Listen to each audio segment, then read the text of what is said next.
So I'm in the middle of making a new batch of kombucha. I have had my stainless pot on the stove with about, I guess, 8 cups or so of water. And then when that water comes to a boil, I add, sorry it's in the garbage, but I add like 10 tea bags. And I did a combination of mostly green and a little bit of black organic tea.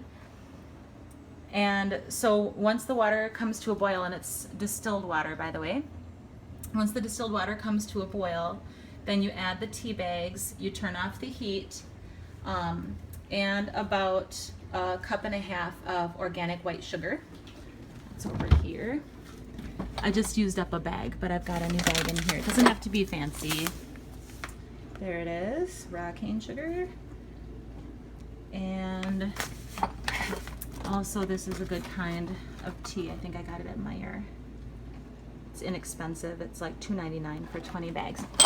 Okay, so you add the sugar and the tea bags to the boiled distilled water when you turn off the heat, and you give it a stir every now and then. I have this silicone paddle that's pretty cool, but I make sure to sanitize everything with organic apple cider vinegar with the mother, my hands included. Now that the tea has cooled down a little bit, I added a little bit more of the distilled water just to make sure that it's not too hot to add to the starter tea, which I have here in my big jar. The spigot is closed, very important. Then this is the mother, or the SCOBY. It's layers and layers of this like slimy pancake thing, and a new one forms on the top every time it's fed with the sweet tea that I'm about to add to the starter tea.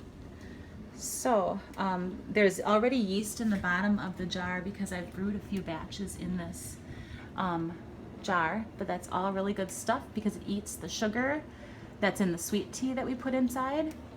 And as it eats the sugar, it creates more good bacteria and even a little bit of carbonation.